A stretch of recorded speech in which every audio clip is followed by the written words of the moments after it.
Welcome to Don't Get Rusty, where we have fun chatting about things to help keep you proficient. I'm Keith West, and today our webinar is ASI's Return to Flight Proficiency Plan. We're joined by a panel of experts who will give you tips on how to safely get back into the cockpit. We're going to jump right into introductions, but if you give me 60 seconds, I'm going to go over how the webinar will work and how you can interact with our panelists. If you are using a computer, that you should have a display that looks something like this. You should be muted, which means that we cannot hear what you are saying. If you want to raise your hand, you can raise your hand with the little icon there. And if you want to ask a question, this is going to be the primary way to interact with our panelists, is to ask a question, and we will screen the questions and ask them as the webinar goes on, and then at the end we'll have a question and answer section. And also you can chat and message. And there is a handout available for this webinar with the that we'll go over in just a second, but you can download that at any time. And if you have questions about how the webinar is set up, you can go to the GoToWebinar support page. And if you're ready to leave, you can hit the exit button. Now, if you are using a mobile device, a tablet or phone such as that to access it, you should have a display that looks something like this. There will be your microphone, which should be muted. There is your raise your hand signal, and the questions tab where you can ask us questions. And we love questions. We encourage you to ask us questions. And then you can toggle between the screens. There is a single poll in this webinar, and so after we ask the poll, you will have to swipe left to be able to get back to the webinar. And speaking of polls, let's launch our polls. Stephen, are you there?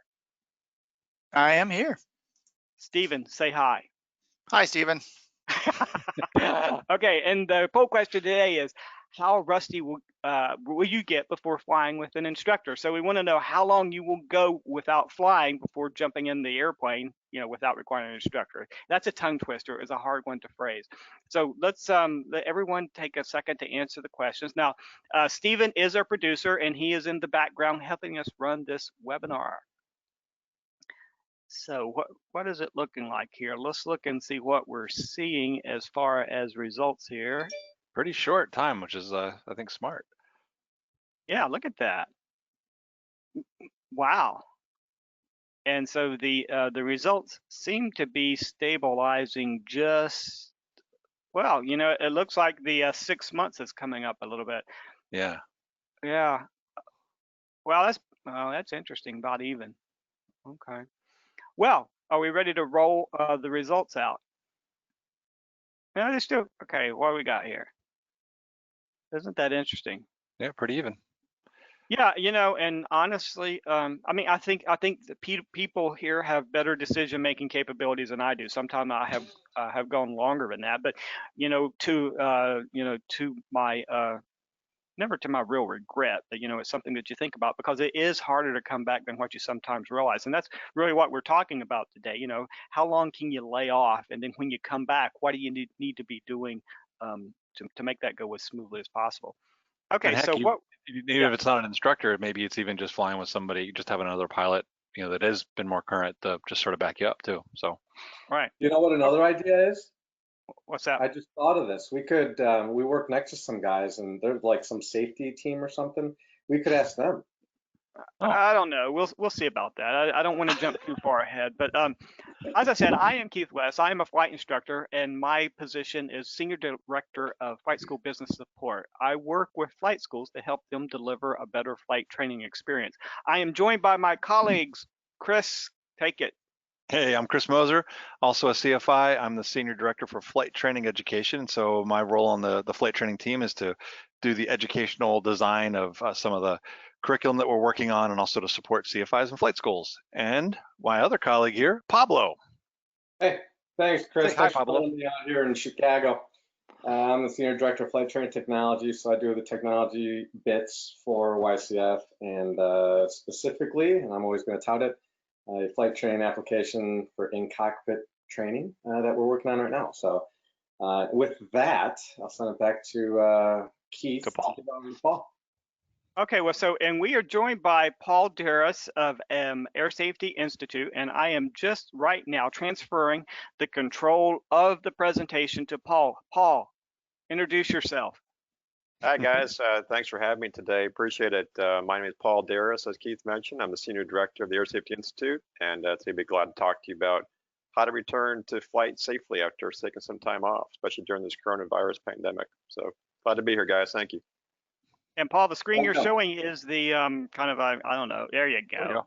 Got it. Good, excellent, got it. All right, it's all you, Paul. All right, very good. Thanks, guys. I appreciate it. So today we'll walk through really some basic steps as far as getting back in the cockpit safely. I know that everyone's eager and excited and probably a little impatient. We probably all have cabin fever and can't wait to get back to flying again soon. I know some states have loosened restrictions, so some of you are already back in the skies again flying solo flights. So we're glad to see that a little bit of uptick in flight activity the past few months. It's exciting to see that. So today we'll talk about how do we get back from where we are in a kind of a stagnant downtime period, whether it's winter time or because of the coronavirus. How do we get back to flying to ensure safety? One of the concerns we have at the Air Safety Institute is that imagining that once this coronavirus pandemic lifts or allows us to get back into flying comfortably enough and safely enough we can fly regularly, is that we'll have a lot of pilots back to flying again all at the same time. And that could present a risk to safety as far as, okay, we got a lot of rusty pilots back in the sky all at one time. The aircraft haven't flown in a while either. There might be a safety risk there. So we want to make sure that we're mitigating those risks by giving you some steps to follow to be sure we're doing this safely. So bullet points mentioned there. Again, we'll talk about the plan that we developed for this, review some basic essentials, and then some ground discussion before we get back in the cockpit, and then do some cockpit walkthroughs. And all that will just kind of rebuild your confidence as you become familiar again with flying the airplane again and your procedures. That's kind of the underpinning to all this really is confidence, and not so much in the sense of that feeling I'm confident or cockiness sense or arrogance, but it really a sense of I know that I just been through some really good training, some ground training refreshments, some ground discussion with the fellow pilots or CFIs. I know I'm ready to do this, and I have verification from someone else who can tell me, yep, you are ready to do this. So let's go ahead and jump right in.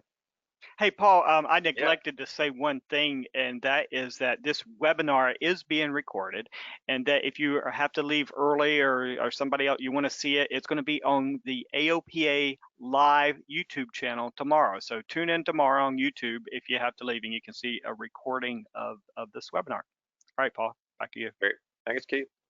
So on the first slide here, again, we created this guide that was put out about 2 or 3 weeks ago in mid-May called Return to Flight Proficiency Plan. It's just that.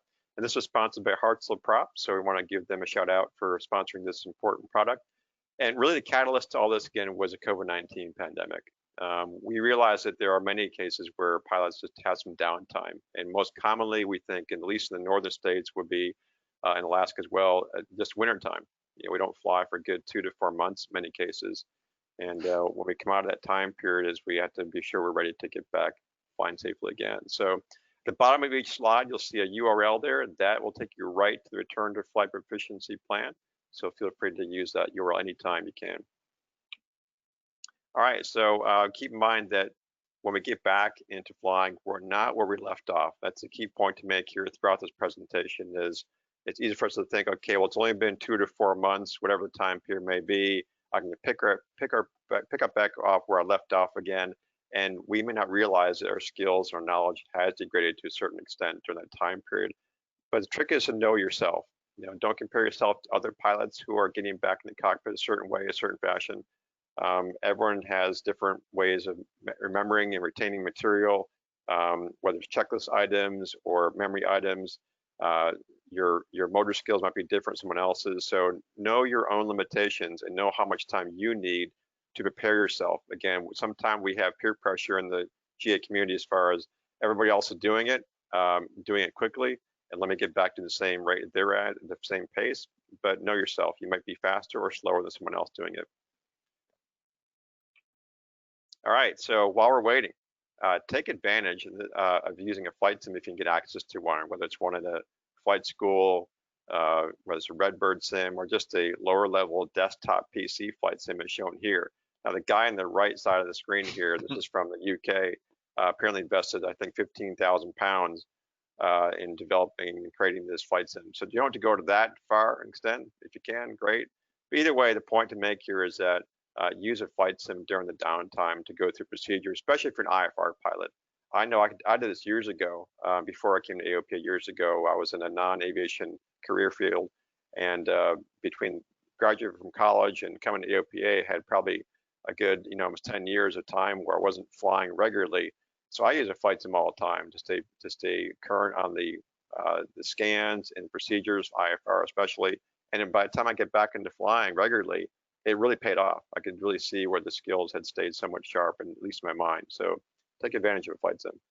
And Paul, we really, Chris and I know, really agree with that. In fact, our second Don't Get Rusty webinar was about how to use flight sims to stay proficient. And so that is on YouTube as well and on the AOPA website. And so if you want to take a look at that webinar, it will talk about how to stay proficient using a sim and what type of technical setup you might be able to use. All right. Yeah, thanks, Keith. And not just for downtime as well. This is also a trick that a lot of CFIs, and I know myself included, have encouraged our students to do over the years, is get into a flight sim and rehearse your lessons. I could definitely see a clear difference in my students over the years, the ones that used flight sim, the ones that did not. Ones that used a flight sim came back to the next lesson, they were sharp, they're ready to go. Everything was a quick, easy review. So use it. Go ahead, Chris. And I wanted to throw in there too, yes, one thing too is make sure that when you're using the sim, that don't fall into the trap of treating it like it's a game, but do it like you were flying the airplane. So use your checklist, use your ForeFlight. Some of the ones even will hook up to ForeFlight. And so treat it like it's the real thing. And that really helps with the procedural and the whole mindset if you treat it like you're actually flying. Good. All right, so step one, we listed some products in that guide for you. And these are basically listed in order of the phase of flight from takeoff to landing again. And it's not a comprehensive list of everything you could possibly go through. So if you have your own materials that will work better for you, feel free to do that. The point we're making here is we have some material provided for you, some videos. They're fun to watch. Go ahead and watch those. But if you want to add to that list of stuff you know of, whether from different provider, feel free to. But again, the point here is do some ground to do first, go through the basics. You may be surprised at what you forgot or what you kind of felt rusty on. So it's important to do some lower ground prep first to get your knowledge back up to speed. And Paul, this return to flight proficiency plan, that is a handout that I referenced earlier. So if you look in your little handouts panel, you can download a PDF of that and get take a look at the whole thing. Okay. Great. Thanks, Keith. All right, so step two of this guide is to do some chair flying. I already mentioned the flight sim, go ahead and do that as well. So if you don't have a flight sim, just do some chair flying. You can do this in your car if you're commuting to work or wherever you might be going, in your living room, wherever it may be. It's not a new concept, been done for many, many years, but get the POH pulled out, get your checklist pulled out, and if you need to, just close your eyes. We see that pilots do this on air show circuits. They chair fly to get everything in their head and their muscle memory going first to visualize all they're going to be doing. So that really will help to knock off some of the rust. So remember, the rust is knocked off in layers, not just one big chunk at a time. Do it in small layers of ground prep, the chair flying, then we get into flight sims, then the cockpit, and then flying again. All those are layers of ways to remove the rust. And just to mention, go ahead. Go ahead, Chris. I was going to say that just to mention, like professional pilots, when they go through training for the airlines or any kind of professional pilots, will do the same thing. They'll have a mock-up of the cockpit, even just a poster or a picture, and go through your flows that way. And that's how you train before you even get into the sim. So it's very effective. I know that I've done it, and it does work. No, we did that in Navy flight training. I remember like throwing something on the floor in my apartment and walking around talking about the pattern, what you're going to do in each section. But what I was going to mention is just a few weeks ago, I flew for the first time in 2 months. It had been a 2-month layoff. And, before that, I had been flying probably 5 days a week, and I was shocked at how much I had lost just as like familiarity and comfort and everything. And so I think it goes much quicker than what people realize, and you really have to follow some sort of plan like this to come back. But that's just my own little personal thing. So go ahead, Paul. Yeah, that's true. Yeah, good point. All right, step three, what we do here is now we're going to take you through part of our Focus Flight Review program. If you haven't used this yet, please check it out at focusflightreview.org. We'll have a link at the very end of the presentation to find that. But the Focus Flight Review program was developed about 2 or 3 years ago to really walk you through a thorough pre-flight focus on a lot of different safety areas where we see common problems occurring, and they're a number of different profiles. In fact, we just launched a new one last week for helicopter pilots. So if you're a helicopter pilot looking for some good flight review material, check it out. But the point here in this slide is that we have some ground discussion material for VFR and IFR pilots. Go through the positive aircraft control profile, and in that you'll find some discussion on systems and performance in different areas. And if you're IFR pilot, we have an instrument proficiency profile as well. And here's a quick look at some of the material that you'll find in that profile, going through aircraft systems, everything from fuel to oil to electrical, performance, get into your V-speed, your performance, some weight and balance stuff, stabilizer approaches as well. We know stabilizer approaches can be one of those precision flying maneuvers that's difficult to tackle at your first flight, get back in the cockpits. We focus on that a lot during this profile. Your knowledge, getting that up to speed as far as your cockpit resource management, review maneuvers, safety briefings, and then of course going through emergencies, through all your checklists, your component failures, handling fires, stuff like that. So those are really critical items there to review in that profile as well. Hey, Paul. We are getting, so go ahead, Pablo. Yeah, I was just going to ask, someone's asking what the differences are between a legal currency and a pilot proficiency. And do sims and chair flying work on each other for VFR versus IFR?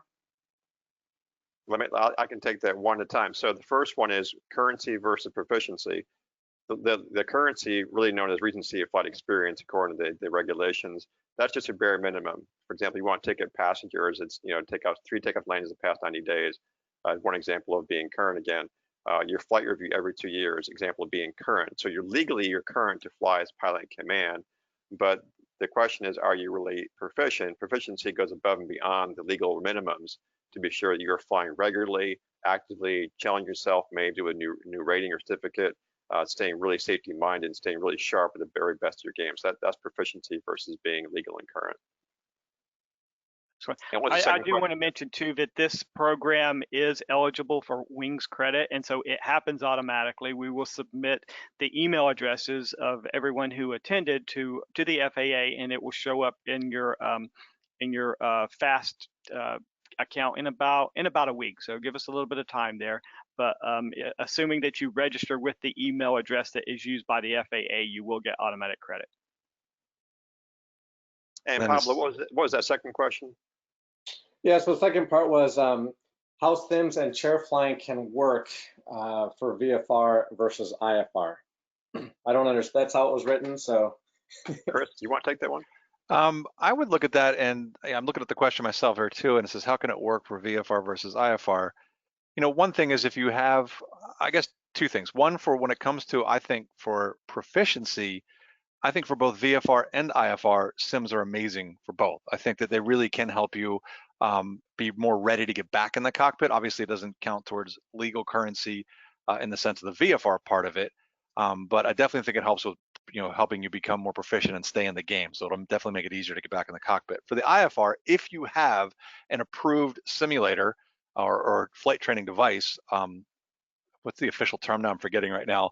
I know there's an official term for the type of sim, but if you've got one that's approved for that, you can do your IFR. You can maintain your IFR currency with it, depending if it's approved. But if you're just like using a home computer like X-Plane or something like that, just on your own home computer, that won't work for that. But it definitely will help you with proficiency. So when you get back in the cockpit, you'll be much better prepared. So Chris, you were looking for BATD or AATD? Yes. Thank you. Yeah. Mm-hmm. Okay. All right, Chris. So someone also asked real quick about a new pilot, actually, that they've heard that electronic logbooks help remind you of currency. Do most pilots on this webinar use an electronic logbook? If so, which one?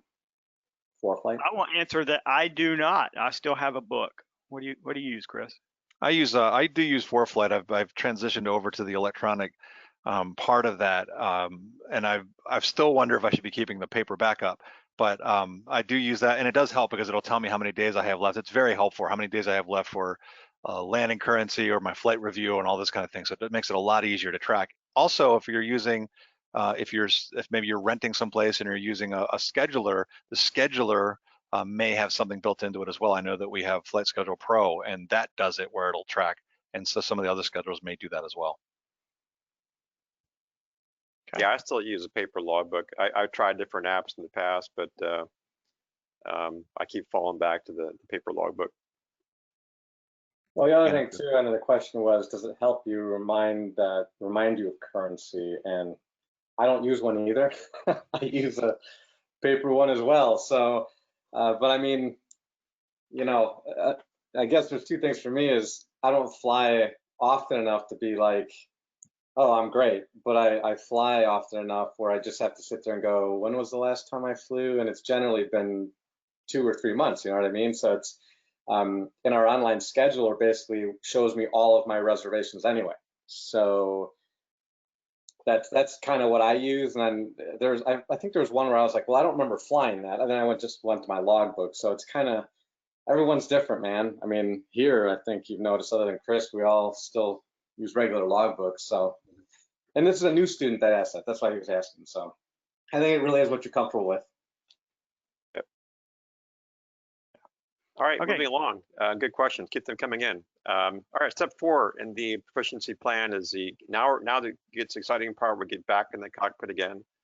So now it's the point where you want to get back in the cockpit before you take off, of course, and just kind of we'll talk about doing a pre-flight walk around externally and internally. But this part here is about just sitting in the pilot seat, looking at your scan again, pulling out your POH, your checklist, going through memory items, going through procedures, being familiar with the buttons again, and if you can, go ahead and boot up the avionics with a ground power unit and start practicing different scenarios if you can. Again, button pushing, get used to it again. So a good way to again re-familiar yourself at the next level of getting back to flight again.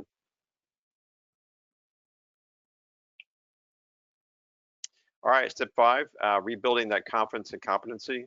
Again, we get actually into the flight profiles. Here we're going from the ground discussion of the focused flight review now into the flight portion. So we're going to go back to those same profiles looked at earlier, the positive aircraft control and the instrument proficiency profile for IFR pilots. And we'll go through some maneuvers there. You'll see here on the screen, departure, we do some air work, and we do some arrival stuff as well. So a good thorough review of the essentials for knocking off the rust with the flight portion. Hey, Paul, you talk about yes, the focus flight review. Can you? I've heard about that before. Can you tell me a little bit about it? Yeah, absolutely. So focused flight review, we developed that, I think about 2 or 3 years ago, and that was in response to one, there was seemingly a need from industry and the geopilot community for a good flight review program that would really address the key action areas, and we identified that. We pull the data up and look at, okay, what are the problem areas we're having here in flight, because everyone has to go through flight review. That's a one point we can get them to say, okay, if you're going to go through flight review anyway, go ahead and use this program because we're going to target the problem areas. Now, it's really easy for us as pilots, as we've all been there, done that, even as flight instructors, to just go with that minimum 1 hour of ground, 1 hour flight, get the logbook sign off, and then you're good to go for the 24 months. And while that may work for some people, we really want to encourage use of focused flight review because it is longer. It does take longer to go through as far as the ground discussion. The flight's going to take longer. But the value in that package and the profiles tailored to your kind of flying is what really makes it useful. And we get quite a few downloads of the program each month as pilots are using it and keep coming back to it. And we get now requests from pilots using it at flight schools and flying clubs. So it really is a good, thorough program that targets the kind of flying that you are doing. For example, we have the IFR profile. We have mountain and backcountry flying. We added seaplanes last year. I mentioned earlier, we just added helicopters last week. We've got takeoffs and landings focus, engine and fuel systems, weather and CFIT. So a handful of different flavors there, if you will, in the profiles to really target the kind of flying you want to do and the kind of flying you're doing. All right, thank you. And it's free.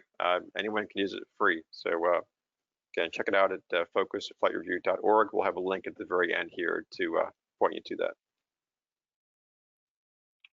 All right, step 6. This is the last step in the guide as we come to close here. Really just to encourage you to grow and maintain your proficiency. You know, don't stop where you are. Always challenge everyone, no matter where you are. Never too late to earn a new certificate or rating. Do some transition training, maybe the tail drag or seaplane, whatever you want to do to sharpen your skills. So you'd be surprised. A lot of people say, "Well, I don't have a desire to fly a tail dragger or fly a seaplane," and that's fine. We're not saying you have to do that, but you'd be surprised at the skills you will pick up, even for the category and class you're already flying. If you go fly seaplanes, you'll learn new ways to finesse the controls, the airplane to sharpen your skills, really good, especially tail dragger flying. If you don't have a tail wheel rating yet, really would encourage that. It really will help master your takeoff and landing skills. So we encourage that as well. So find ways to challenge yourself and grow your skills. And one thing I want to throw out there too is that I do think that it says the ASI safety material there too, is that I'm really a big proponent of the stuff. There's the safety spotlights that are in there that really break it down. And I think if you just go look on ASI's page, it's got the stuff by category with airspace or radio comms or whatever you might feel like you're rusty on. So there's lots of good stuff in there. So definitely go check it out. It's awesome. Great, thanks, Chris. Hey, Paul, real quick too. These steps that you're going through, and basically, you've got the little screen prints of these. That's all in the Hartzell PDF that you showed when you started, right? Correct. Yep. Okay. Yeah, we're getting some questions on the PDF, the PowerPoint, stuff like that, and I believe everyone's asking for where this document that you're covering is. And so the link at the bottom, the airsafetyinstitute.org/return-to-flight is where that's at. I've also included it in the chat for those that want to go into the chat and click on that. So thank you, Paul. Sorry. All right. No, good. Thanks, Pablo. Appreciate it. Hey, real quick, I just saw one in here. I'm going to just pop in. It says, what do you think about glider flying for sharpening skills? Yes. I saw that too. I knew Here it comes. Go ahead, Chris. Talk about that. It's like, I know Keith's done it too, but I did my glider rating a couple of years ago. It was like I'd started in gliders and then ended up finished the rating some time ago. It's amazing for energy management, stick and rudder skills, planning on like whenever a rope breaks. So if you haven't flown a glider, I would highly recommend it. It makes you definitely a more efficient pilot, and you definitely have to think a lot more than we do in powered airplanes. So that's what I really liked about it too. It's much more of an intellectual exercise. I mean, you have to always be thinking about how am I going to keep flying here, because you don't have that engine to depend on. But I think any type of these ratings that you could go for is going to enhance your experience, enhance your skills. So I think it's a great thing to do. Yeah, my nephew just started the Air Force Academy in the fall of last year, and I think the first thing to do is take you through some glider flights, your orientation, and I think it's to really give you the feel for flying the aircraft without the power. Yeah. So I could be wrong, but I think that's why they do that. But maybe someone learn how to use a rudder too. Yeah. Well, as Air Force guys, they probably don't trust them with an engine yet. So. Yeah, that's true, Keith. Hey, Paul, I better move along. Okay, I gotta explain. I'm ex-Navy, okay, Naval Academy, and so that's just the traditional rivalry there. So, but I'm sure Air Force guys can fly those planes okay. Hey, Paul, can you go to step 5 real quick, the previous one, because people are saying that they can't get to those because they says they don't have permissions. If there's links in step 5.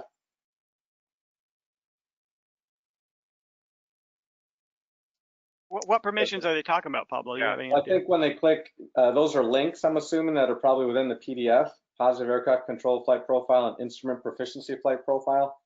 Right. So some people are having issues getting in with that. Do they need to have a AOPA sign-on? Okay. No, they should go right to it, but we'll take a look afterwards. I'll dive right into that and see if there's any problems with links. But yeah, last we tested it was good to go. Maybe it's just an issue, with the PDF, I'm thinking, so maybe they could check out the website, that airsafety.org/return-to-flight. Maybe try it. It does ask for a login. In fairness, it asks for a login. Okay. Really? Yeah. Yeah. Okay. Well, if there is anything you need to get to, we do monitor the email addresses that are in your reminders, and so you can ask us a question, and we'll take a look into it. Yep. Thank you. All right. All right, Paul. So wrapping up, we do recommend that if it's been more than 12 months, if you haven't flown, please take advantage of You Can Fly's Rusty Pilots online course or online webinars, and do the full focus flight review profile. Before we talked about doing just parts of them, depending on how long you haven't flown. But if it's been a while, we encourage you to go through the full profile. Of course, you can do a full profile anytime. We love to have pilots do the full profiles, once or twice a year. That would be really ideal for helping all of us improve our safety. All right, so coming to, again, toward the end here, just a note for flight instructors, and I found myself in this boat here a while ago. Are you ready to teach again? It's one thing if you've been out of it, haven't taught for a few months. Another thing you haven't taught for more than a year. In my case, I went for 17 years between students from 2001 to 2018. And I found that not only had a lot of change during that time period as far as technology, IFR procedures, we went from steam gauges to glass cockpits in that time period. The PTS went from PTS to ACS, a lot of new changes there. So there's a lot to pick up, a lot to relearn. I found that my motor skills in flying again were fine as far as do the maneuvers. I had flown during that time period, not as a flight instructor, but getting back in the right seat was a little awkward at first again. But it does come back fairly quickly if you keep up with it. But I stayed at it with another instructor, and I got that person's feedback on my flights, each flight. And then when he thought I was ready is when I felt, okay, I'm getting there. I didn't feel quite ready yet as far as teaching the maneuvers. It probably took anywhere from 6 to maybe 8 or 9 flights before I felt really confident teaching the maneuvers again. So keep in mind, if you're a flight instructor, all the more responsibility on us to be sure we're really ready to teach again and proficient. All right. Hey, Keith, thanks a lot. You're starting a nice little USAF naval rivalry. I see that in there. Yeah, We thanks, encourage interaction, right? That's exactly right. First, the Keith's idea of chair flying was going into the bathtub as a little boat, as a little aircraft carrier. Is that supposed to be funny because it's true, right? Oh. Hey, Paul. So someone's saying that their flying club is looking into a revolving flight review where we encourage members to do a flight activity per quarter ending with a completed phase. Would the focused flight review coordinate into that? So they're talking about the wings program with the phases? Sounds like it's their own program. Yeah, that's where it was written. Focused flight review might coordinate into that question. So I don't know if they're talking about the yeah, if it's a question, ASI can it coordinate into that? Yeah. But I'm not really sure I understand the full context of what's being asked. Yeah, that's we'll see if we can get a little bit more on that. I'm guessing almost it's maybe like a progressive, so they're doing little chunks of it so that people are doing some kind of instruction regularly is what I'm guessing. And I think that would work well. And in fact, I was just going to put a plug in for that, the Proficient Flight Review too, just in the sense that it's really cool because you have several tracks that you can focus on. I want to do emergency procedures and really focus on that. And it's kind of cool the way it's set up. So I recommend people go check it out. Yeah, great. She was referring to wings, Paul. Okay, wings. What the Focused Flight Review program, the profiles upon completion, they do qualify for wings credit. And once you land in the main Focused Flight Review page at focusedflightreview.org, if you scroll down the page, you'll see instructions there for how to get wings credit. So if that answers the question, it does qualify for wings credit. Thank you. Yep. All right, so last slide here, talking about the, chances are that if you haven't flown in a while and you own an airplane or aircraft, or you rent from a FBO that maybe is down for the winter time and it hasn't flown much, keep in mind the aircraft is probably not, may not be ready to fly again either. So be very careful, do a very thorough pre-flight, both inside and outside. Look for any kind of leaks and check your hose connections. Do a big picture view, step back, look at the whole aircraft. Does it look normal? All the control surfaces work properly? Are there kind of anything binding as you move the control surfaces? Anything sound awkward? So if you think, well, that's a little stiff in the control there, or this might just be because I've flown a while. If you have any questions, I'll talk to your mechanic to be sure it's ready to go flying again. Condensation as well. If it's may not be as big of an issue if the aircraft is hangared, but if you see any condensation on the windows as you're looking inside, that's probably a good indication you have a leak somewhere, and that could lead to a further hidden problem, excuse me, of corrosion down inside the belly of the aircraft, perhaps. So keep an eye out for any corrosion. I'm sorry, condensation. And Paul, sorry, guys, I'm gonna drink water here. Yeah, I do want to mention that next week our topic is your aircraft rusty too? And so join us with Norm Eisler, who is our Northeast AOPA ambassador, and we're going to be talking about the issues that may relate specifically to the airplane. And as always, we're at on Thursday at 12 noon Eastern. All right. All right. Thanks, Keith. Mm-hmm. Oh, and Paul, one thing to note is, what's the picture you've got there? Yeah, the bird nests. Yeah. Yeah, so I was going to talk about that. So the picture in the upper right-hand corner there, I believe, was from a flight I took in AOPA's Piper Archer back in 2000, I think 8 or 9. I can't recall the exact year, but the plane hadn't flown, I think, maybe just 2 or 3 days, and we pulled it out, and it was on the hangar on the ramp for a few days, and we noticed some grass and this kind of hay hanging down from the exhaust on the cowling at the bottom of the aircraft, and we started pulling it out, and the more we pulled out, the more came out, and it got larger and larger chunks. And we thought this can't be right. So we pulled the cowling off, and sure enough, there's this huge nest inside there. And had not been for the little pieces of grass hanging down, we may not have caught it, because when you do the pre-flight with a flashlight inside the air inlets and the oil porthole, we wouldn't be able to see it at that angle. So it was kind of tucked down. You can see there below the cylinders and right there on the exhaust manifold. So it definitely would have caused a smoke, if not a fire, had we gone flying. So good that we caught that. But yeah, as we know, the birds can build nests really fast. They can build a nest probably in a matter of a few hours. So if you do have aircraft parked outside, be very vigilant during this time of year, especially with spring. As birds get into mating season, they will build nests very, very quickly. So be careful. All right. Another resource for you too is AOPA developed this state restrictions by state guide. So if you're looking to see what's going on in your state, this information is kept up to date. Just go to that URL at the very bottom, aopa.org/COVID-19 to find that resource. All right, so in closing up, some key takeaways here. Remember, you're not where you left off. So keep in mind that everyone's gonna have a little bit of rust. Some may have more than others. So know yourself and know what's required for you to get back in the cockpit safely and confidently to where you know, not when someone else thinks you're ready to go, but when you know you're ready to go, that's when you're ready to go back up again. And don't hesitate to go back up with another proficient pilot or flight instructor in your first few flights back in the sky again. It's not about a show of, demonstrating, a skill set here by going solo real fast. Again, I know that we're all eager to get back in the skies right away when this pandemic lifts, and we should, but let's do it safely. And if we need to go with someone else to help boost our confidence, by all means, play it safe. We used to say air safety, you're only safe as you want to be. So if you want to go someone else, please feel free to do that. Hey, so before that flight, Paul, let's say I haven't flown in a couple months, I'm getting out there, and I think some of us, I used to do this, have a tendency to grab the bag and put the POH in there, the headset, passenger headset, USB lighter cords, Garmin handheld, etc. And we walk in and we look like, commercial airline pilots. Someone asked, is there any tips or guidance you can give on the flight bag to prepare for before heading out to that first flight? Like without that freak out of, gosh, I need 30 different things. Yeah, well, that's part of the reason why we developed this fairly brief 6-step guide, so it wouldn't seem overwhelming, and it's really not. Again, if you follow what we've done here, you can have this stuff knocked out in a matter of a few hours. You probably do all in one day if you want to. Do your ground prep in the morning, watch some videos, then do your chair flying for an hour or two, going through your checklist, memory items.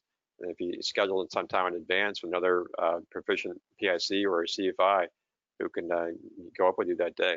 So realistically, maybe a week or so to span things out, but it really does not take that long to get proficient again, as far as this guide is concerned, from step 1 through 6. But again, it's a guide. It needs to be adjusted based on your skills and your proficiency and your confidence levels. If you find you need more time to do more, by all means, take more time. You may find you need less time to where you're ready to go again. So to answer your question? Yeah, and someone actually followed up.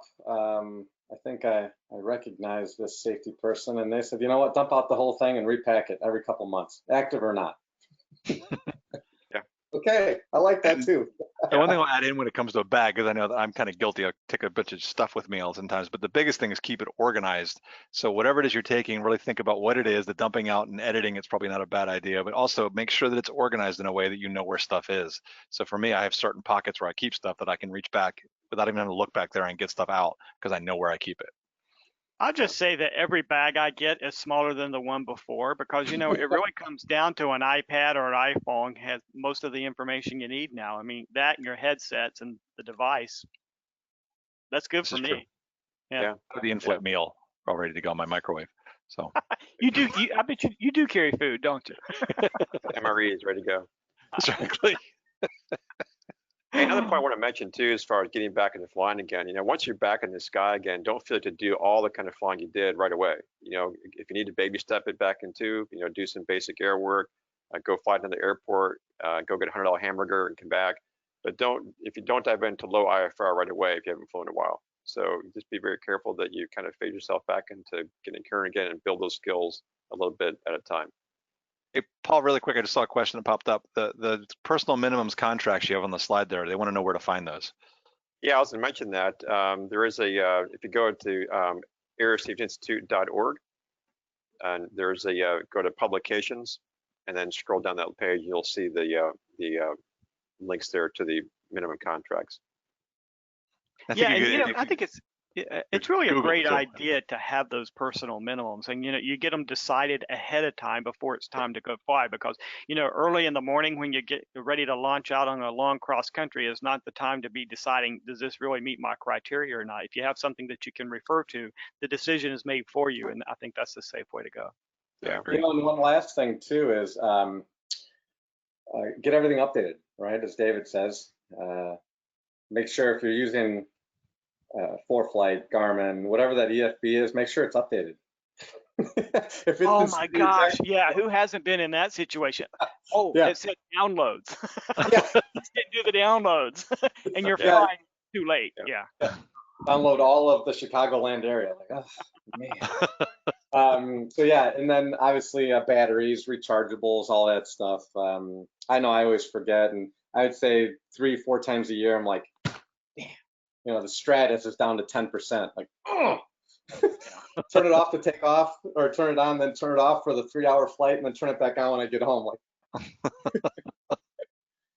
all right, Paul. I want to come back real quick to these personal minimums contracts. We developed these years ago, and it's not just personal minimums. It's a contract. The concept there is you sign this to say, and you give it to a loved one or someone who knows you well, and say, look, I will not do this. I will not bust these certain minimums. I will not go beyond this kind of visibility limitation or altitude.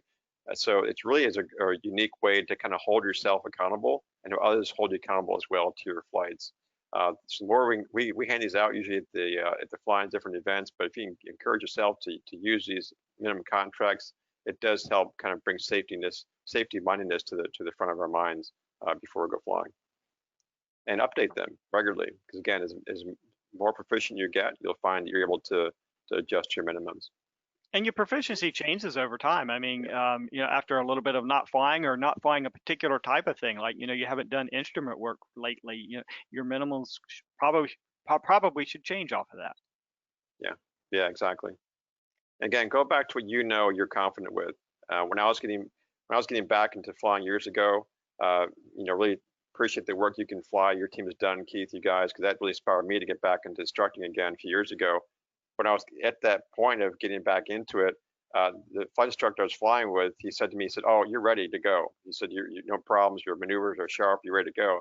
I didn't think I was, and so I took the conservative approach. I thought I'll know when I'm ready. And I took about 3 or 4 more flights before I was in agreement with him. So okay, now I know I'm ready. So no. Again, it's encouraging to hear from others who say you're ready, but you have to know it yourself, and that comes to that confidence level. Because if you're not confident, you're at risk of making a mistake. Right. So. Great point. All right, 2 more points at the very bottom there. Remember, be patient with this process. It's again, we're very eager to get back flying again. We should be, but be very patient with yourself and with the process of getting back in the sky very safely.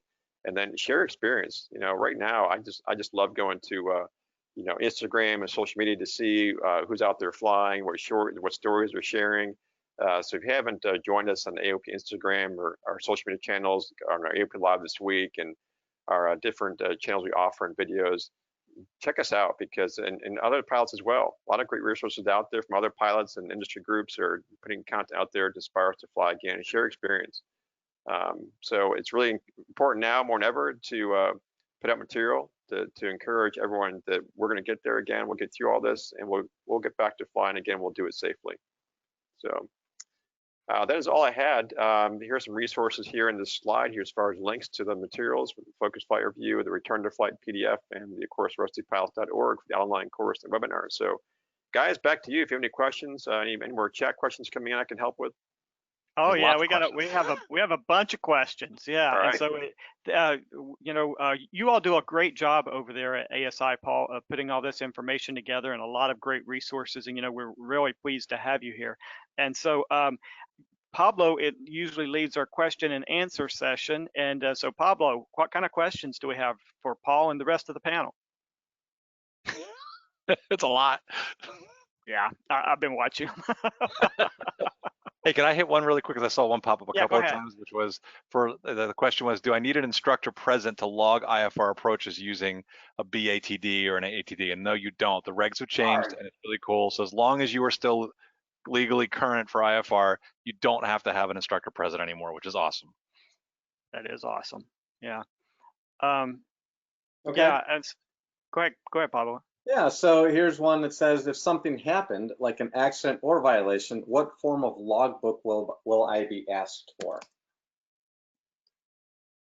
I think, was that the one getting to paper versus electronic? Would that be legal? I'm not an attorney, but I believe that the FAA will accept either electronic or paper. Do you guys know anything different? Because I feel like now Yeah, that they're whatever you use, either I'm yeah. sure it's fine. Whatever it is. Hey, Yeah. let me break in for a second here. Somebody has asked for a link to these recordings, and as I mentioned, we are putting on YouTube, and it's in the AOPA live channel, and there's actually a playlist for these Don't Get Rusty webinars. So Stephen, I don't know if there is a particular link, but if you could go and take a look on YouTube right now and see if there's a link that we can share so people can go right to that. Do you all know, is there a link for playlist? Well, yeah, I was going to say that specifically there's people been asking about just ours, not having to go to the AOPA and sift through all of the Well, that's what I mean. So we can get a link just to our stuff because, that's, exactly, right? It's the most important. I mean, with all due respect. I didn't want to say it. That's what I was thinking, but you did. So thank you, Pablo.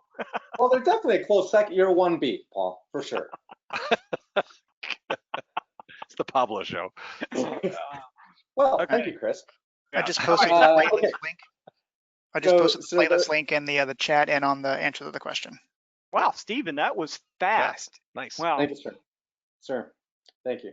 All right, so there were several questions about products, and I have responded that we're not going to recommend products. However, perhaps we could discuss just a couple of the pros and cons of several. So the EFB was one that was important. Someone asked if we're actually recommending ForeFlight, and I responded that no, because if you have a non-Apple device, you can't use ForeFlight anyway.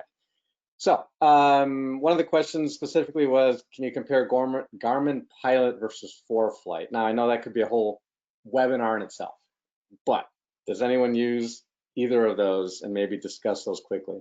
I've used both, and I can tell you that when I first got back into flying, I tried them all out with the 30-day trials. So if you haven't tried one yet, do the 30-day trials and mess around with them. I found that I chose Garmin Pilot at first because it was intuitive to me because I was used to Garmin avionics, and so I was used to the thought process that went through it. And then sometime later, I ended up messing around with ForeFlight, and then I use it now. I really don't necessarily think that one is necessarily better than the other one. It depends on what your preferences are, but they're both really good. And I know there's other ones out there too. I haven't messed with the other ones. I know that like Jeppesen's got one, and there's FlyQ, and there's a few others as well. But I've seen students of mine use the different ones, and they all tend to have similar features. But of course, ForeFlight and Garmin Pilot are kind of the big ones in the market, and they're both very good. Yeah, if I could add to that, I won't compare the two different products. I have used both to a certain extent. From a safety angle in this discussion is pick one and the one you like most for your kind of flying you're doing, and know it really well, and use only what you need. You might need every feature right away or even for a long time. So use only what you need. But what we don't want to do is have pilots trying out these new great tools in the cockpit, in flight, heads down the whole time, button pushing and playing around with it. So plenty of time to practice on the ground right now with these tools. So we hook it up and play around on the ground, be proficient with it. So my 2 cents. And to add on to that too, a lot of the sims, including I've been using an iPad. I have an iPad Pro that I use basically as my laptop. Even the sims that are on the iPad, they will hook up, I know, to ForeFlight, and I think they hook up the Garmin pilots. You have to check, but you might be able to hook your thing up to your flight sim and practice with it at home, so you can get proficient with it as well. That's a really cool way to do it while you're, flying. Oh yeah, I've done that. Yeah, that's great. All right, Pablo, next question. Yeah, thanks, sir. Okay, so this is a good one. I've never heard this. Maybe you guys have. So someone said, and this is, I think it's David. He says, steep turns. They've been recommended as an all-in-one rust killer. And so apparently there's some CFI Google out there, YouTube video that says that a steep turn is the all-in-one rust killer. So let me jump on that, because there's another question that's kind of related. It says it's a great list, but what about 3 to 4 activities that are most important? And so I would say yes, that steep turns are one of the 3 to 4 most important. I would throw in slow flight as another one. An instructor told me a long time ago. He said, if you want to find out how good somebody is, just put them into slow flight and see what happens. So that would be my take. What do you think, Paul? Yeah. That's a good question. I think certainly steep turns, and there's a lot of layers of skill there that can certainly help knock off a lot of rust. But I wouldn't narrow it down to, if you had to pick one, what's the magic bullet for anything. I think it depends what kind of flying you're doing. I've had students over the years that really excel at certain maneuvers, others they don't. So I think it depends on the pilot and where he or she's lacking certain skills, or maybe has allowed certain skills to atrophy in certain maneuvers.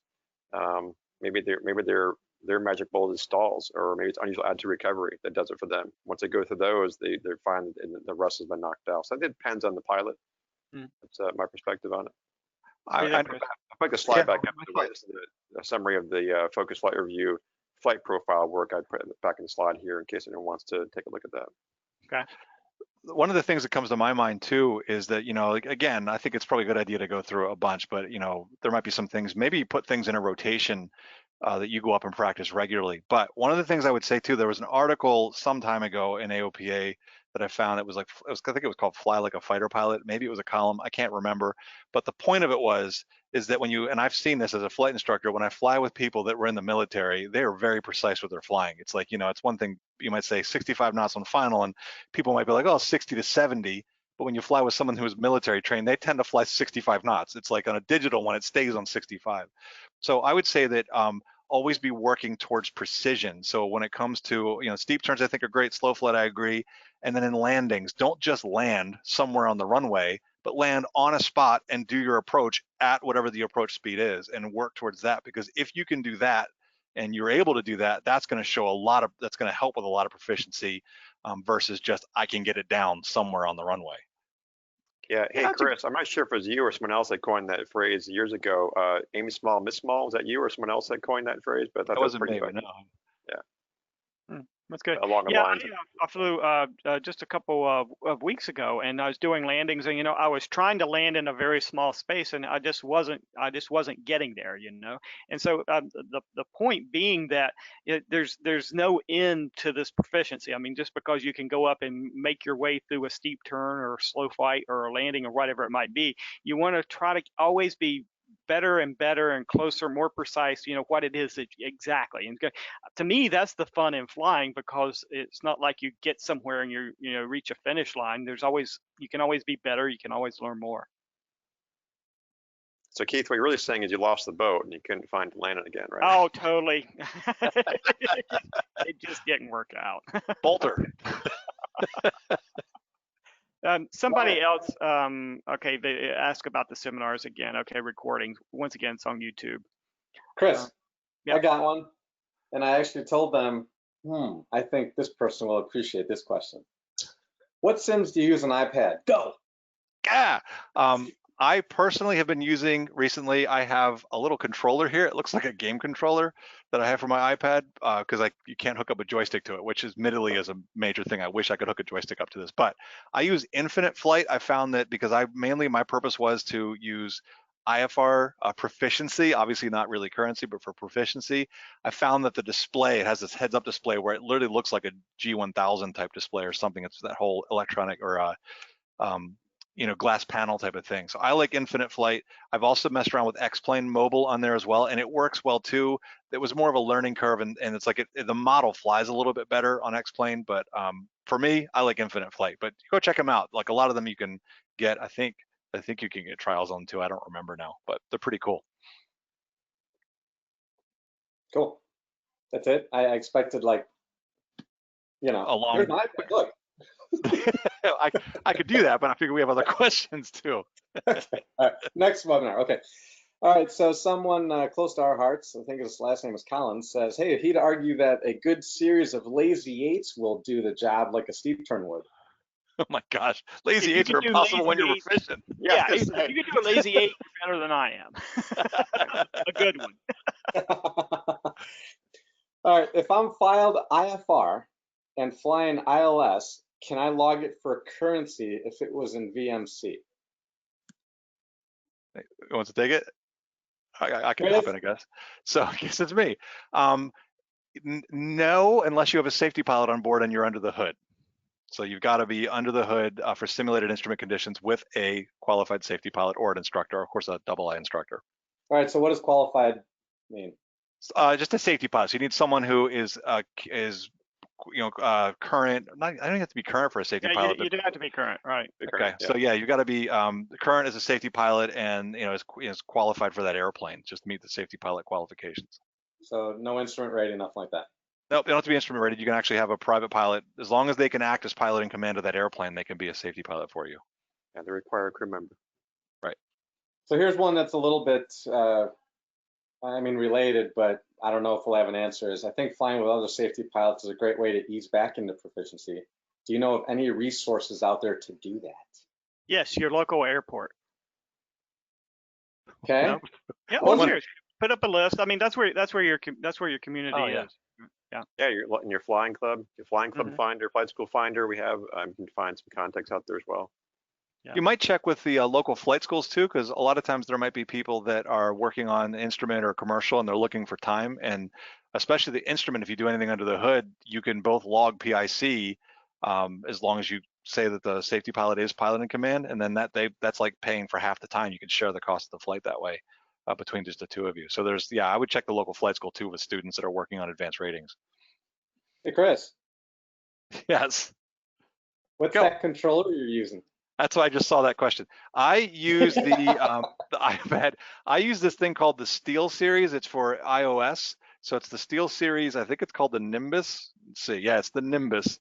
I also know that you can use an Xbox or a PlayStation controller that's a Bluetooth compatible. That should hook up. I have not done that, but I know that Apple will do that. But this is the Steel Series Nimbus, and I like it because I bought it some time ago before you were able to do the Xbox or PlayStation controllers. Cool. Hey, I saw a question, and it was asking about, is there a way to practice your communications? Actually, our third webinar, which is on YouTube, and it's on the AOPA website, was about how to do your communications. And we were talking with Keith Smith of Pilot Edge. And Pilot Edge is a great service that you can subscribe to, and using your home flight simulator, it's really just like you're in a flying environment where you're talking with air traffic controllers. And so that is a great way to practice your communications, as well as what is ATC? LiveATC.net. Which one? LiveATC.net. Yeah. LiveATC.net. That's another good one. You can listen to it and get your flows down. All right, Pablo. Yeah, I saw a quick one pop up here with a safety pilot. A follow up. Can you act as safety pilot under basic med? And of course, the answer is yes, you can, as long as whoever's flying designates the person using basic med as the pilot in command. So in other words, you can be the safety pilot, but you have to say, you are now the pilot in command. It's a weird FAA loophole thing or something. Not a loophole, but it's just in the regs. It's a weird thing, but you can as long as you're the pilot in command. Does it matter if that person's in the right seat? I guess not. I guess do it from that. I guess you could flip seats and do that as long as whoever's flying on the instruments is under the hood. You can look over from the right. Wow, somebody said that they just turned their ForeFlight app on while we were on the webinar here, and they had 107 updates due. Well, then let me start by saying you're welcome. And tell us next week if they finish downloading. Or how far you are in the download process. Okay, so we have reached our 1 o'clock point, we are an hour now, but we are going to, officially, we're just going to stay here and answer questions. But the webinar is over, and the official part of it. And we're so happy that you showed up. And if you registered for this week's webinar, you're automatically registered for next week's as well, because we're scheduled as a series now. So just look for the notification a day before. And once again, it's at Thursday at 12 noon next Thursday. And we hope to see you there. But we're hanging around for a few extra minutes as long as interesting questions keep coming in. Oh, you had to say that. Yeah, I did, because we're not going to answer the same question the 5th time. Hey, Ed finished the download on his iPad. Wow, you must have high-speed internet. Nice. All right. Here's another one. So if one was at a private pilot check ride stage, but had to stop training for various reasons, including COVID, would you recommend yes, you can fly shirt? Yeah, so I actually have 2 students in exactly that situation. One was days from his check ride when we got shut down. And so I was actually texting him just before the webinar got started here. I was like, what are we going to do? Well, I'll tell you what we're going to do. We're going to go up and we're going to fly kind of like a simulated check ride and just find out the things that are working and still working for him and still what's going well. And based on that flight, come up with a plan for the subsequent flights about the type maneuvers that we will practice and go over. So I would suggest an evaluation flight and then some sort of plan based on that. What do you think, Chris? Yeah, absolutely. I think the same thing. And honestly, too, when it comes to that anyway, of getting ready for the check ride, or if you're in that stage, being ready for the check ride is going to make you ready for the being proficient anyway. And honestly, I think that a lot of times, I think maybe you've had this experience, but having just taken a check ride, you'll probably have more knowledge and are more proficient than you tend to be after that, because we're all ramped up and really focused. And then that, especially the aeronautical knowledge, if you're not using it, goes away very quickly. So it's hard to keep it to that level. Cool. Okay, cool. What do we got, Pablo? All right, so someone just did ask, and this is interesting because I don't know how that would work because we don't have the email, I don't think, but if someone just goes to, try to think how they would even do that. If they go to watch this webinar, they have to enter their email address to register, right? Because someone's not if they watch it on YouTube, and that's where we're directing people to now, because just the way GoToWebinar works, we can't send out an email after this webinar because it's scheduled as a series. Way more information than you need. Okay, but so how would they get credit then? There's no credit. You got to be on the live webinar to get credit. Correct, but that's what I'm saying. So, and that's why I don't know. This person said that he came in and just clicked a link to get to us this time, which I think you have to register either way. That means you signed up before, and we do have your. I mean, we know who attended, and so we're going to send the FAA a list of everybody who is on this webinar right now. Somebody asked earlier about how many people. We had about between 550 and 600 for most of the webinar. Yeah. All right. So he just said he got the link from an FAA email. So if he got the link from the FAA, they have his email. Yeah. That link. You still had to sign up even if you got that link. Yeah. You had to put your name or email address in. Okay. There you go. Can I get recurrent for my IFR doing my multi-engine training? If you're instrument rated pilot, yes, because part of your multi-engine training, part of your check ride is you'll have to shoot single engine approaches. And so in doing that, you can have your instructor sign you off. Well, actually, I guess this way, I would just ask your instructor to sign you off for an IPC. That way it's done. But you'll end up shooting approaches as part of your multi-engine check ride. So that will get you current. I don't know if I'd have to go and ask the pilot information center if just by doing the check ride by itself it would count, but I guarantee you if you ask your instructor, say, hey, would you sign me off for an IPC, it will not be an issue at all, I'm sure. A question just rolled in I would like to bring up, and it's a good one, I think. I am an instructor at a Part 141 university program. What can I do to help myself maintain my proficiency and be a good instructor for my student? So I would say it's practically the same if you're any sort of pilot, whether you're an instructor or not. You need to be proficient first, and going through the process of making yourself proficient, you're going to learn the things that you need to work with your students. What do you think, Chris? Yeah, I'd agree, and maybe part of this too would be just to add on the instructor part, of course, I do it anyway now. It's like I talk out loud as I'm doing things. And so while you're getting yourself proficient again, and I think it's a great idea as an instructor to go up periodically and just go run through the maneuvers and things you're teaching so you know you can still do them. Because it's one thing is Keith and I often joke about, it's really easy for us to see what's wrong. It's a whole other thing when we go to try to do it, to demonstrate it. So maybe talk out loud as you're doing your proficiency. So keep yourself proficient by practicing, and then practice your teaching as you're doing it. Okay. Pablo, you got anything for us? Oh God, I got so many. Yeah, a lot of questions. Any recommended process or checklist transitioning from a 6-pack to Aspen and new avionics? Well, you know, there's a similar question about somebody who had upgraded their panel during this off time, and they were asking, you know, what to do. And so a lot of those avionics packages have kind of simulators that you can put on your iPad or device. I would think that would be one of the first things, because just getting used to the buttonology, you know, I think is a big thing with those. What do you think, Chris? And I would maybe argue, or not argue, maybe I would also mention is that a lot of times they'll come with a sort of a pilot reference guide or something sort of quick. And so think to yourself, what are the common tasks that I need to be able to do? So if you're just flying VFR, it might just be putting in how to do direct to and how to maybe put in a flight plan and how to see traffic and adjust, you know, the visuals for flying at night. Whatever it is you're going to be doing, go look those things up and make sure you're proficient. And then obviously if you're going to be using it for instrument stuff, even more importantly, know how to put in your flight plan, know how to set up approaches, how to adjust flight plans during flight if ATC gives you a different clearance. So check out the quick guide and work your way through it, and then maybe get with somebody that knows that system too if you can, and they can walk you through and give you kind of a curriculum. It can be overwhelming, so I'd go down with the basic task first.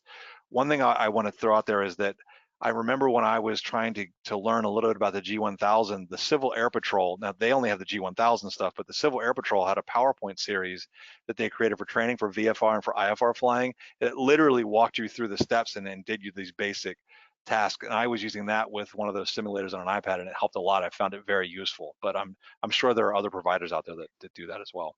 So Paul, this kind of brings up the question of the TAA, or technically advanced aircraft. Do you all have any insight about how you should go about, you know, maintaining proficiency and currency in those?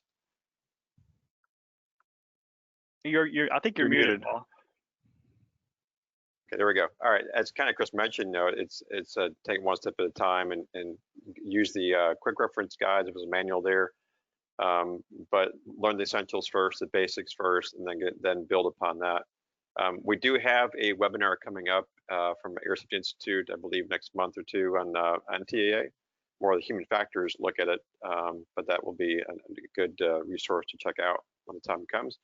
But yeah, you know, TAA could be a lot all one time. It could be a whole new aircraft with performance specifications and new avionics at the same time. So definitely want to be sure you're on board with another proficient pilot in the aircraft or a flight instructor who can walk you through the basics first and build your skills and knowledge appropriately. So that can be overwhelming. Going back to the question about, you know, going from glass to, or sorry, going from steam gauges to glass. I went through that transition. I'm still going through it. I'm, you know, flying since 1993. You know, up until recently on steam gauges, it's a difficult transition. You know, I still look fondly to the days of NDB approaches. And nowadays, it's like, what's NDB approach? So yeah, I need to, you know, still do some work as far as fully getting over to the more modern cockpit technology. But I had to learn to just don't overwhelm me with all the button pushing right away. I need to learn just the basics and get my mind in transition over it. You know, intellectually understand it. It's not difficult to go through the buttons and see what does what. That's not the issue. The issue is, am I really ready to use this in flight on my own? And so that requires just some basic essential reviews. Yeah, and I think that's a good point. And because you just take it step by step, because the longer you sit there and look at it, the more that you're going to see. I mean, you know, having sat a lot in the right seat, I was like, oh, really? That'll do that? I didn't know that. You know, it's just because at first you're just trying to keep the airplane upright, pointed in the right direction, and all those sorts of things. But as you get comfortable with that part, then your idea of like understanding is going to expand. Yeah, that's a good point you mentioned, Keith. That reminds me of, you know, there are times when you can, if you can go up on a flight and sit in the right seat and just kind of tag along in a flight with somebody else where they have a glass cockpit or some multifunction display, assuming the situation is safe and you're flying VFR, not hard IFR, take some time to push the buttons a little bit, play around with it, provided that the pilot command is letting you only go so far with the changes you're making or button pushing. But it's a great way to learn it in flight, and just start pushing buttons. I did that years ago with me and a fellow CFI were taking flights down from North Carolina to Florida, and we had the Garmin 530, 430 stack, and I wasn't proficient with them. I was sitting right seat in some of those flights, or we trade off seats on those flights, and I would take turns just kind of pushing buttons a little bit, playing around with it, taking time during cruise to get used to it in flight. It does help kind of put in better context. You remember the tool much better that way. All right. Anything else, Pablo? How are we doing? Yeah, I got a couple. It won't take long. These are ones a comment that maybe we just say yes or no to, and then a couple other questions. These will be quick. So I'm starting IFR training in my own plane with different instructors. Is there a standard syllabus for training? There's a lot of free syllabuses out there. A number of the companies will put their syllabus out for free with the idea that you're going to buy the supporting material later. So there's no standard, but there's a lot of really good ones. I mean, Sporty, Rob Machado, most ASA, almost all of the big aviation publishers will have an IFR syllabus for you. Yeah, so maybe just review those. I agree with Keith. Just review you can download them really easy just to search for them, and maybe just review and see one that seems to make sense to you, and actually also have your instructor look at it. And your instructor may have one, but if you're using multiple, then maybe come up with one that you say, this makes sense to me. I'd like you guys to use this to keep it organized. Yeah. Chris, you got two questions here. You're the iPad nerd. What are your thoughts on FS 2020 for VFR flight planning? I think that should be pretty easy. Yes. And the big thing I'll say is that whether it's FS 2020 or X-Plane or whatever the sim is, that I have found that doing VFR cross-country practice on those, in fact, the student that I'm working with right now, I have him doing that. And so it works really well. Even the older ones work too. So do your flight plan, go in and fly it. I used to do that back in the late 90s when I was learning to fly, and I would do it on, I think it was Flight Sim at the time, and it works great. It'll help you a lot. All right, cool. And then the next one is, hey, Chris, what was the name again of that program you used with your Nimbus? So the one that I use on my iPad, I have both X-Plane mobile, but the one that I use most for the instrument stuff that I wanted to do is called Infinite Flight, and it has like the little infinite symbol. And so I like that mainly because of the one display. They have this HUD display that looks like a glass panel, and I really like it for that. All right. This is more of a regulation, I think, but when do you take the logbook with you on an airplane? When do you take it? Okay, so the only people that are required to carry a logbook with them are student pilots. I don't think sport pilots are they? Once they get their certificate. Keith, do you know that answer? I'm sorry, I was answering somebody's question. Oh, sorry. So the question on logbooks, I know that it's only student pilots. Sport pilots they aren't required to carry a logbook with them once they have their certificate, are they? No. Yeah, so it's basically just student pilots. Other than that, you just have to be able to make it available to the FAA if they were to request it. So that could be at home, and you just have to be able to, you don't have to have it with you. All right. Okay. Anything Cool. else, Pablo? Yeah, so real quick, this one's interesting because I kind of a weird question, but do you have any tips for learning to fly an aircraft from the right seat after having always flown from the left? Pablo, I mean, Paul, you transitioned kind of recently, right? Do you have any, did you encounter anything there? What? The question was transitioning from left to right seat? Yeah. Yeah, I transitioned back in 1999 for my CFI. But yeah, the hardest part is just getting used to that right seat view. Parallax, looking over at the instrumentation, left-hand side. But the landing part's tricky because you tend to land on the right-hand side of the center line. Everything kind of leans to the right a little bit. Yeah, crooked too. So the best thing that I would say, the same thing we teach our students in primary training, is as your aircraft's on the ground, line up on the center line of the taxiway and get that view in your mind right there. What's it look like to have the aircraft nose pointing down the center line of the taxiway, and try to remember that view. And do the same thing in flight. That's what attitude flying.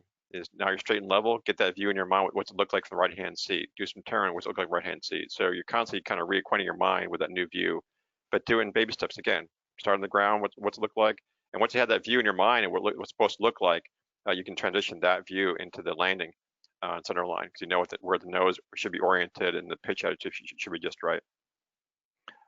And one note I'll add on to that is that I know from my own CFI training that the funny part was that I was transitioning to the right seat. I had my CFI who was teaching me in the left seat who was used to being in the right seat. So the two of us were trying to average out, are we straight? So maybe one tip is get a CFI that is used to training CFIs that's been doing it for more than 2 years, because they will be used to being in both seats, because it was kind of comical what we were doing. Yeah, I think when Keith, go ahead. I think when Keith and Pablo fly together, I think Pablo does a right rudder and Keith a left rudder. So it's kind of honestly, we all balances out. Yeah. Then, depending what side we're on, like if I'm on the left side, I only look at the left side, and he looks at the right window. So it works. It works out. Yeah, it's funny. All right. Anything else? Yeah, let's do. If you guys, I know we're 15, 16 here now, but let's do 2 more. All right. The last one will be fun for someone who wants to know something, but this one is, if my instructor is not flying yet due to COVID and I am 2 flights prior to be ready for instrument rating check ride, is it wise to fly with another CFI who is back and flying? I would think that it depends, because it depends on how long you've been out, because if you've been going really crazy on the sim and your skills are still there, that might be possible. The one difficulty is by going with a new CFI, now they've got to check a lot of that stuff to be able to sign you off, because they've got to show that they've given you the training. So that could be a challenge. If it's been a while, if you've been out of the cockpit for a while and haven't been doing the sim stuff, it's likely that the skills that you had gained are going to get rusty, because especially instrument skills get rusty very quickly. So if you're just hot to trot and you really want to do this, maybe go up and fly with the CFI that is, to see where you are, and then that might figure out a plan with them. But otherwise, it might be better to wait, depending on how long that other CFI is, how long they might be planning to come back. If they're waiting months or whatever, then it might be worth it. But if it's only a few more weeks, it might be better to wait the few weeks. Yeah. And if I could add to that, Chris, I think it depends too where you are again in your training. If you're doing just kind of a check to see how you're doing up against the ACS standards, both instructors are held to the same standards, so it's a little more objective. But if you're still kind of in that flight syllabus mode of going through lessons, learning new skills and techniques, that's where it can be challenging, because each instructor will have his or her own different approach to how they teach you. So it depends on the context of the flight. All right. Well, all right. Lastly. Yeah. I'm sorry. Go ahead. Oh, okay. Lastly, do you guys have any favorite flying podcasts that you can recommend, or if you say recommend word, but what do you guys listen to, if anything? I'd be self-serving if I said there'd be ASI's There I Was podcast, but that is our favorite. One of my favorites too, and There I Was. Yeah. Because there you were one time. You should be on there. Yeah, I don't have any I listen to regularly. Just every once in a while I'll search for something, but nothing regular. Yeah. The same for me. I'm not a regular listener either. Yeah. Well, so that's it. Well, thank you so much for joining us today, and thank you, Paul, for bringing this return to flight proficiency plan from ASI. We really appreciate you, dropping by with us today, and thank you all for showing up. And we really want to see you next Thursday when we'll be talking about your aircraft. Now, you don't have to actually own an aircraft to get some good information about this, because there's a lot of airplanes that haven't been flying recently, and so we'll be talking about what you need to be looking at. All right, we are done for this week. Thanks again. Cool. Thanks, everybody. Thanks, everybody. Thank you. Yeah.